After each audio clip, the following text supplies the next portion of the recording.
let's get going with our next guest. Our next guest is Nick Sarlo. Nick is 29 years old. He's been studying the paranormal since he was 20 years old. He resides in Lake Villa, Illinois, which is 70 miles northwest of Chicago, my hometown. Nick has his own paranormal research group called Shadow Hunters. He is the director of a new television series called True Ghost Stories. Besides being a paranormal investigator, his psychic abilities help him sense when something is going to happen. Let's go ahead and get him on the line. Nick, good evening, and welcome to Fringe Radio, my friend. Hi, thanks for having me. Well, it's an honor to have. How's the weather? We're here in Salt Lake, Nick, but I'm a South Sider. How's the wind? How is the weather back in Chicago?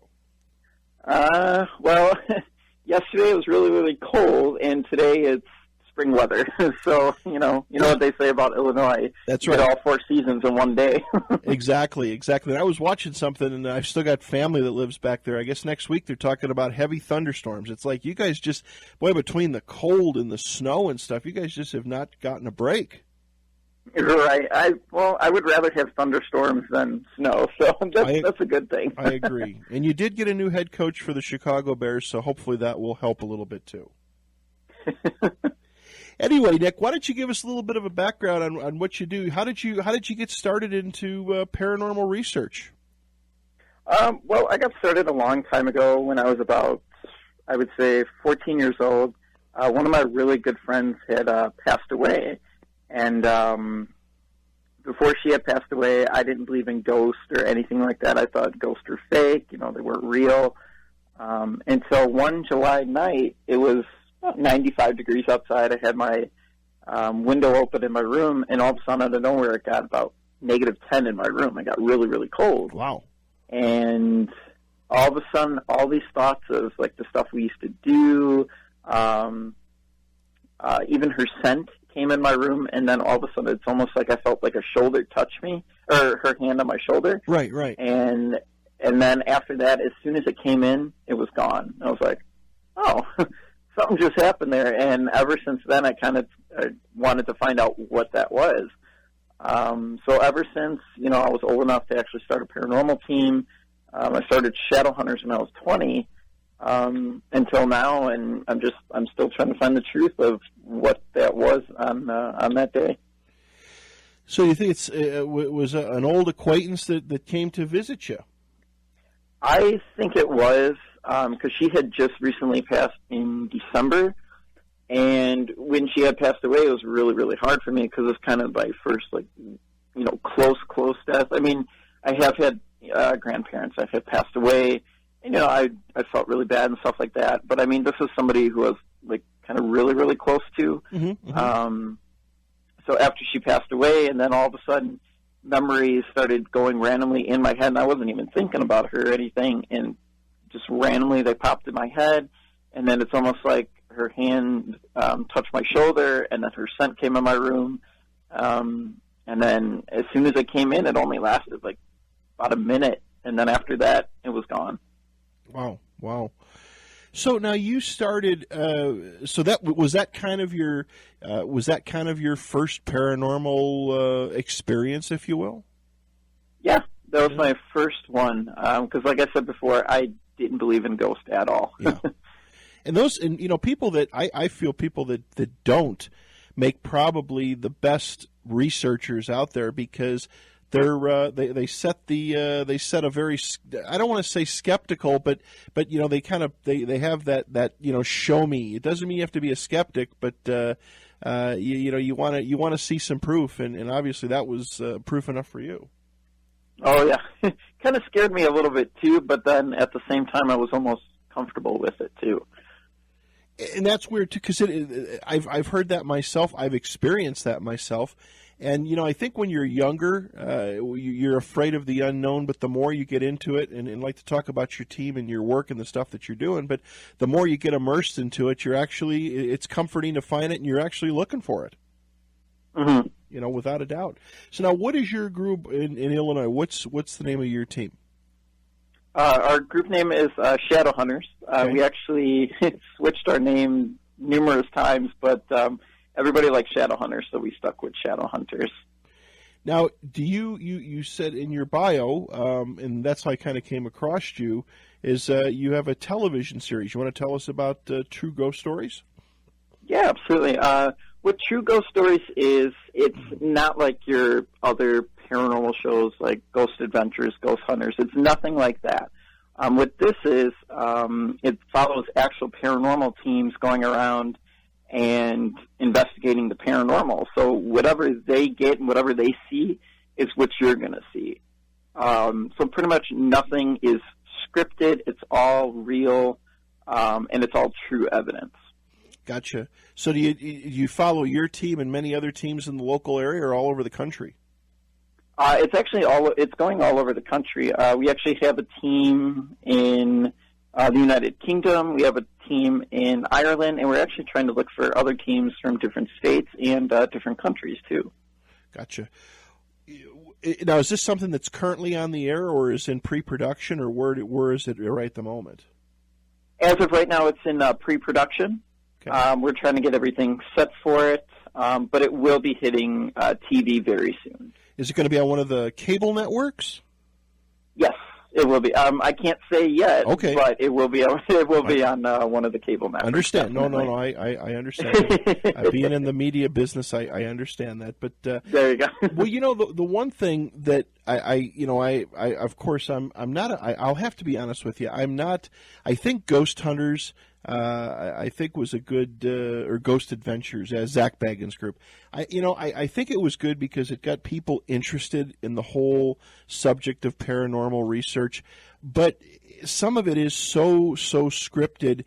And now a lot of these shows I understand that doing paranormal research. Well, I've never done any myself. It's a very time-consuming thing. You can go to a location and be there for hours and hours and days, and then to come back and dissect all the data. And I understand that it can be quite mundane. And of course, there has to be a little bit of thrill and a little bit of pizzazz thrown in. But so many of these series, even the cryptozoology stuff and the UFO stuff, a lot of them are. It's like Keeping Up with the Kardashians. It's almost making a mockery of it. Right. That's what's going to be different about True Ghost Stories is it's not scripted at all. Everything you see is real. Pretty much what teams do is they're going to send in all their actual footage to True Ghost Stories, and then since I'm the director of it, what I do is I'm going to go through all the footage that all the teams send in. And when I go through all the footage, I want to make sure that there's no, digital editing of like an orb or a spirit or a ghost or anything like that. I want to make sure that it's 100% real. Right. And then if it's not real, it will not be shown on air. Gotcha. One thing and I don't know if you're going to do this, but one thing I find interesting that when I watch these different programs, I enjoy hearing about the history of the places, and some of them just say, well, we're going to this insane asylum and it was here for whatever. I mean, getting to me the background and the history of the place that's being researched is I think it's as fun and exciting to learn about the historical thing. Are you going to do that? Or are they going to be very in-depth, detail oriented investigations, if you will? Oh, yeah, definitely. Our team actually just went to Fox Lake, and in Fox Lake, as a lot of people know, Al Capone he was pretty famous around Fox Lake. He had a lot of hideouts. So the place that we were investigating in Fox Lake, we actually went right by the Mineola Hotel. Al Capone actually shot a couple people there. So we were wondering if that location had anything to do with the haunting where we were investigating at. But yeah, we're definitely going to go in depth with, the history of the place and kind of what happened there, what was going on at that time period. Very, very interesting. What in Illinois? What places? Obviously, you do a lot of research there. What are some of your places that you like to go? What are some of the fun places? A lot of the fun places. I don't know if you've ever heard of the Coronado in Rockford, Illinois. No, again, I'm from the southern suburbs. Oh, gotcha. So, we've been to the Rockford Theater. The Rockford Theater is actually one of the oldest theaters in Illinois. We've been there once. We're planning on going back. Some other places that we've been to, I don't know if you've ever heard of Bachelor's Grove. And I would like to talk to you about the details about that, but go ahead. Oh, yeah, there's Bachelor's Grove, and then there's, like, a lot of cemeteries and stuff that we'll go to. And actually, right behind my house is a Indian burial ground. Wow. I had found this out about maybe 2 years ago, and we actually investigated back there, and we got a lot of evidence. We actually caught a spirit rising up from the ground and taking off into the woods. And the cool thing is we actually got that on camera, too. Wow. Very, very interesting. Bachelor's Grove. I'm in my early 50s, Nick. So I'm a little older than you. I actually used to live down in. My mom, who's 92, still lives down in Oak Forest. Of course, Bachelor's Grove is right there in Midlothian, or I don't know if it's Palos Heights or Palos Hills they call it. But I've been there on several occasions. Matter of fact, when I was young, when I was in my teens, I was there when there was actually a building there, and the activity seemed to be really high. But boy, that talk about I think that's still on the top 5 in the world as far as paranormal activity. And my own for going there myself. I mean, just when you walk through that fence line, you feel like you're walking into another world. Oh yeah, definitely. It's got a very, very creepy feeling about it. I still remember the first time we went there. I was excited, but then at the same time, I was very nervous and a little scared because I'm like, this is nothing that I have ever felt before. Gotcha. Because it is. I mean, it's a very, to me, Nick, I don't know if it's scary. I think it's a very, a sad place. I know that I've been there at different times of the year. I've had the opportunity to go there in the middle of winter, in the dead of winter, actually, and then in the middle of summer and fall. So I've been there for all the seasons. And like I said, when you walk through those gates, the whole atmosphere, I can't explain that to anybody who hasn't experienced it, at least for me. The whole atmosphere changes. To me, the air is very heavy, and it's just a feeling of sadness. Mm-hmm. Oh, I can definitely understand that. When we went there, some of our team members actually gotten pretty upset and stuff like that, and it's just, I don't know, it's like you said, it's a weird atmosphere in there. Have you done a lot of investigations down there? We actually only went once, mm-hmm. And when we went once, we got a very memorable experience. Really? Can you talk about it? Oh yeah, absolutely. Like when we went down there, as we were filming into because you had the actual cemetery, and then if you go back a little bit, you'll see where the foundations of very old homes and old towns used to be. When we were going through that forest, it felt like somebody had passed us, and then as I was reviewing it on my camera, you can see something kind of brown just go right past the camera, and I still remember feeling at that same time almost like a blast of wind just kind of push back or go past me, and I didn't know what it was. I kind of ignored it. But then when I looked on the camera, you could just see this brown thing just flash right in front of the camera. And I mean, it's hard to tell what it is, but you could tell something just like a spirit just went right past. And then it was cool because at that same time, I felt like a big gust of wind just go right past me. Really? Yeah, that's where I actually picked up my first two. We actually picked up 2 EVPs there. My first 2, my wife's and mine, and the place was just crazy. I mean, it was just creepy to to be in there, And then I actually had is it Peter Crepia, who is kind of the care. I don't know if he's a historian or a caretaker. He's involved. His group down there. He resides from Palos Hills. We've had him on the program.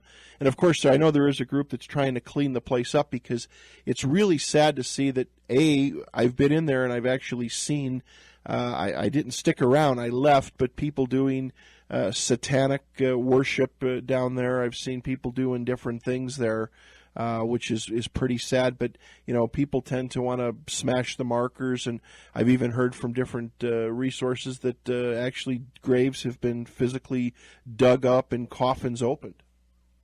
Oh yeah, definitely. I kind of have a theory that could be why Bachelor's Grove is pretty really haunted. Another reason too is because Al Capone actually used to throw his victims in that lake that's right behind Bachelor's Grove. Now is that? And then, I've heard that I've heard a couple things on that. I've heard that that's true, and others people say that's just rumor. But nobody, I don't believe, to my knowledge, any teams have gone diving in that swamp. No, and I won't be one of them. I'm not a big fan of water. Like, if I can't see the bottom, I'm not going in. But I can do pools and stuff. But yeah, I will not be the first team to go down there. There's no way. Yeah, I agree. It's I've heard of all different things. I've heard of people claiming that they've seen figures of horses with carriages being pulled. I mean, there's a lot there. Again, I had the opportunity to go back there. I was quite young at the time in the 70s, and there were buildings back there. And there was even it was like a children's or kind of like a hospital. I mean, there's been a lot of different things there. That place has gone through a lot of transition. Mm-hmm. Oh yeah, definitely. So, what other places do you guys investigate in Illinois? Pretty much just any place that we would think was haunted. We actually do a lot of homes too. It's kind of funny because a lot of my family members, they know I do the paranormal stuff, and a lot of their homes are actually haunted too. So we've gone in there, we've done their houses, and I mean, at first I was like, I don't know if it's haunted or not. But then as soon as we get in there, stuff starts happening, and my mind changes right away. I'm like, okay, well, maybe there is paranormal activity going on in here. So have you done any other historical places beside homes? I know in my understanding the Rialto Theater has things going on. A lot of, what's the cemetery where people claim to see, was it Resurrection Mary? Yeah, Resurrection Mary. Yeah, she's a big ghost lore, or a ghost tale in Chicago. And unfortunately, there's no way to actually investigate that part because they won't let anybody in after dark. That's like most cemeteries. But a lot of times people can just see her, if you're driving past the road, I think it's Archer Road, and if you're driving past that road and you look to your right, and then all of a sudden you'll see her, or she'll maybe ask for a ride and stuff like that. I mean, it would be pretty cool to drive down there and actually have that experience. But I mean, there's a lot of cemeteries that will do. There's also what's that one place?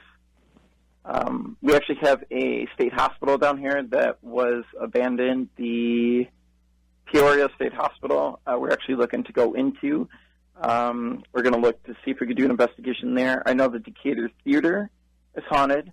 And there's a couple other historical places in either Chicago or around the Illinois Lake County area that are pretty haunted. How about, do you go out of the state at all, Nick? Do you go into Michigan or Iowa? I mean, you're pretty close to the Wisconsin border. Oh yeah, we do. We've gone to Wisconsin before. We've actually done a cemetery out there in Lake Geneva. It's called St. Killian Cemetery. That place is creepy. We were catching shadow figures. There's an old bell that sits on the outside, and it doesn't ring or anything, but we heard in the EVP that ringing. And then one of our favorite pieces of equipment is the motion detector, and that thing would just go off nonstop at that place. Really? Go ahead. Oh, no. What were you going to say? That leads me to a question. We actually had some listeners write in with some questions, and they were curious as to what your team uses for equipment. What's your favorite equipment? What do you use? Pretty much, we don't use a lot of equipment. The reason we don't is because we feel that we get better evidence with just the basic stuff. So like a video camera, digital voice recorder, pen and paper, like the basic stuff we use. Like we don't use any high gadgets that you would see on Ghost Adventures or Ghost Hunters. But we actually did put some money down on a brand new piece of equipment called the REM pod. And what the REM pod does is it has an antenna on it and it has 4 lights. And if something gets close to it, the green light will light up. If it gets even closer, the other lights will light up. If it's touching it, the whole entire thing will light up, and it makes like a very eerie sound and that you know something is right there. We've had so much activity with that. It's not even funny. But that's probably one of our best pieces of equipment that we use. Gotcha. Yeah, that's kind of interesting. Hang on one second. I'm sorry. Kind of interesting stuff. I mean, as far as probably, like you said, just using pen and paper and kind of letting your instincts go are one of the best things. Mm-hmm.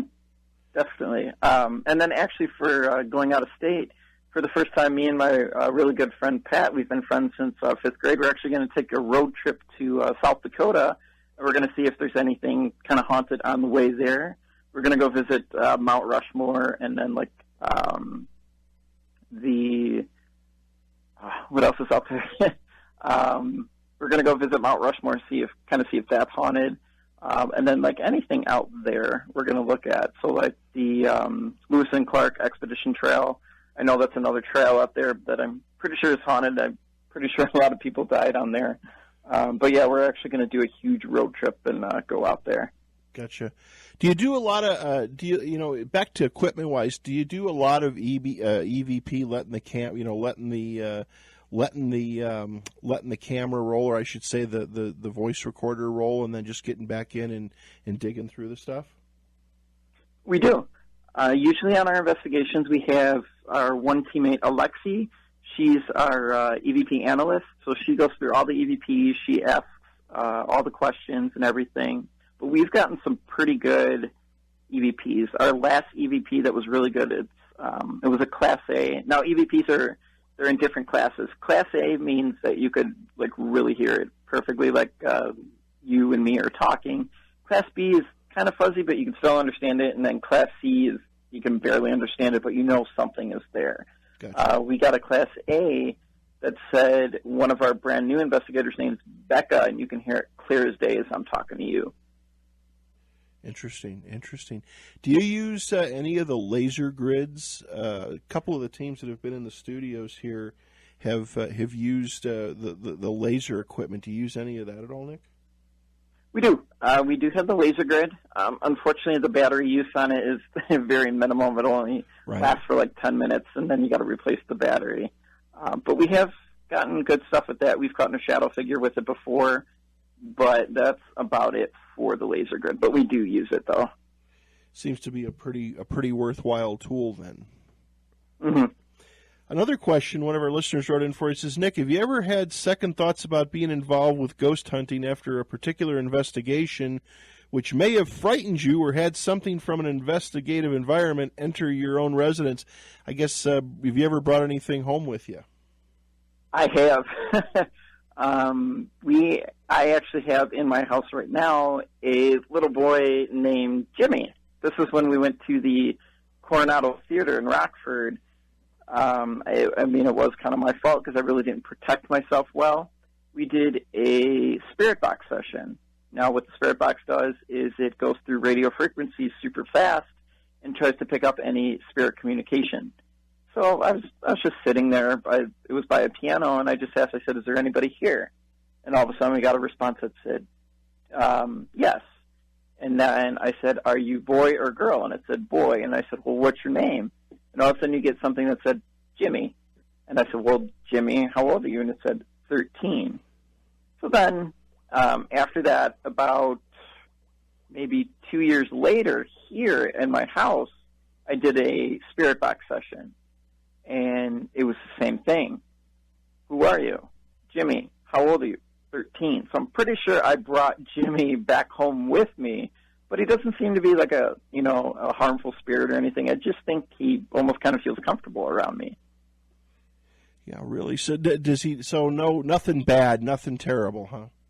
No. But there has been one time, though, where my uncle actually had a dream of this old man that came to him and said, your nephew, Nick, better be careful on his paranormal investigations, because if not, he's going to start treading in deep water. Now, when I heard about that, I actually quit ghost hunting for about a good 4 months because I was scared. I didn't know what that meant. But then I figured, I should probably protect myself more, especially after that message. And since I've been protecting myself, using crystals, praying, and everything, nothing like that has ever happened again. So, there's been no messages or anything. Because I do hear of people that some of the people that we've had in the studio in the past have indicated that they've some of them have brought home some pretty scary things, and they some things that they've actually unwillingly have introduced to their family. Oh yeah, definitely. Well, I mean, I have a dog, and she will randomly stare at a wall. Right. I mean, she won't bark. She won't bark or anything, but she'll stare, and she'll stare there for a long time. She gets this long, intense look, but not frightened or anything. So I'm pretty sure she may interact with Jimmy too. Gotcha. Interesting. Very interesting. Mm-hmm. What other with your show? We've got to take a commercial break here in just a few seconds, Nick. With your show, when do you think it's going to? When does it look like we're going to be able to watch it? Well, they want a launch date of June 15th, but it will probably, I want to say, maybe air in August or maybe July or August. Gotcha. Well, there's so much stuff to pull together. Are you doing a lot of the editing in that yourself, or just kind of putting it all together? I do a lot of the editing for it, Gotcha. Yeah. Sounds good. All right, everybody, welcome back to Fringe Radio. Our guest tonight for our final hour is Nick Sarlo. Again, Nick, thank you for giving up some time on your Saturday night, and happy Easter to you as well. Yeah, happy Easter. I can't believe it's actually already here. That means summer's coming right around the corner. Oh, it's supposed to, that's for sure. Hey, I've got some questions sent in for you, Nick. One of our guests out east says, does the active investigation encourage hauntings of the investigator, or will simply being in the area of a high haunting potential have the same effect? Well, I mean, it kind of depends, because a lot of times we've actually gone into places and we haven't got any evidence. So it's kind of well, sometimes the ghosts will actually show themselves, sometimes they won't. And that's what paranormal investigating is all about. It is kind of like a waiting game a little bit. Gotcha. Do you feel that some places maybe lure you in a little bit? A little bit. I mean, for being a paranormal investigator, going around and just trying to find what's out there, trying to find if there actually is life after death. And I mean, I feel that at any place that we go to. I mean, even in places that we don't go to, I kind of feel that I really want to go there.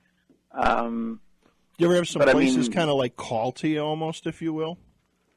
I have not actually. There's been some places where maybe once or twice, but that's about it. I mean, I know a lot of other paranormal investigators, they'll have that where oh, we got to go there, something's calling me there, but I haven't really felt that strongly yet. I've only felt that maybe a little bit. Another question from the same listeners is, why does Nick believe that the haunting/attachments occur? Kind of like in the case of yours. Why do you think that happens? Do you think that these spirits that have passed on, do you feel that maybe they feel comfortable with you, or they sense something, or maybe there's even some sort of long-time history there? What do you think? There could be. A lot of times spirits will feel comfortable with with a paranormal investigator, because it's almost like the spirits kind of know that what we're doing is trying to help them, which is what we're doing. We're trying to, kind of make them go into the light. But it's for attaching themselves, it is a matter of protecting yourself. If you really don't protect yourself well, something can attach itself to you, and it could be anything from a good spirit or a bad spirit. So what do you... Luckily, go ahead. What was that? Oh, no, I was just going to say, luckily I haven't had a bad spirit, but... Not till tonight, no. Yeah. What do you do to protect yourself? What I do is I actually wear a necklace. It's a protection necklace, and it actually has the Lord's Prayer on there, and it was actually blessed by a priest. Mm-hmm. And I also do something, it's called the light bubble. And what happens is you imagine a white light shooting from the sky down to you and just protecting, like in a white bubble, and you're in that white bubble and nothing can break through, nothing can attach itself to that bubble. Gotcha. I also do a lot with crystals to kind of protect myself. Let's talk about crystals a little bit. I've heard so many different things, so many different takes on crystals. Some people feel they emit an energy. What's your take on crystals? And I know a lot of investigators use them, and they have good success, and even good success as far as their investigations go. For crystals, I definitely believe they do work. For an example, we actually had a crystal in our house, and because in one of the rooms in the house there was actually a lot of paranormal activity going on there, and we have a psychic on our team, Liz, and she went into that room and she knew right away. She's like, well, something's really not right here. So she gave us a crystal, and after, I want to say about a week, the paranormal activity stopped in that room. So it's almost like the energy of that crystal just made it stop, or just kind of, it left that room, and it could have went on to a different room in the house, or it just left the entire house. So I believe that crystals do work pretty well. Like, they give off a good amount of energy for protecting, and do you think they attract? Do you think they attract as well? I do not. I do not believe they do attract, though. Okay. No, that's good. I just didn't know if they, that they had some channeling power. They would attract a spirit of sorts. Gotcha. I need to talk to my wife, who's a crystal expert. Oh, gotcha. Another. This is something that one of our good friends on the East Coast, Durr, wrote in. Said, if you're going to South Dakota, let Nick know that he needs to stop in Deadwood. Loads of paranormal activity in that part of the country. All right, sounds good. With your show, do you have quite a few? Do you have quite a few episodes in the can? Or is it gonna be a year thing, or how long is it going to be on the air for? It'll probably be on for about a year. The creator of the show, Sherry Emily, she's the one who created the show. And what happened first was it was just it was kind of like an audition type thing on Facebook, and I tried out for it, and luckily our team got on there. But with that, when it first came out, she was talking maybe a year or so. But to me, I think it's going to go on a lot further. I think True Ghost Stories is going to be one really big, huge project it's going to be very successsul. Very good. Do you guys have a website up yet, or any promotional material yet? There's no website up yet, but we are on Facebook. True Ghost Stories is also on Facebook. Go on, give us a like, and you can actually see some of our evidence on there. It won't be full episodes, but you'll see a mini trailer or something like that. Gotcha. Well, I think that's a cool thing. I think it's good. I think it's good to see. I kind of like the idea of a new and upcoming people. It tends to, again, a lot of people in that genre. They jump from show to show. It's good to see new people and new people on board. Another question that just came in for you. It said, Nick, what's your view of using a Ouija board to influence paranormal activity? Put it this way. I will not use a Ouija board. I don't like them. It's not too, because I've seen TV or movies like Paranormal Activity where they use a Ouija board. Nothing like that. It's just I honestly do believe, though, it will bring bad spirits in. So I I won't touch them. I'll have nothing to do with them. You think that they can do bad things, open up bad gateways, and just not good? Oh, yeah, definitely.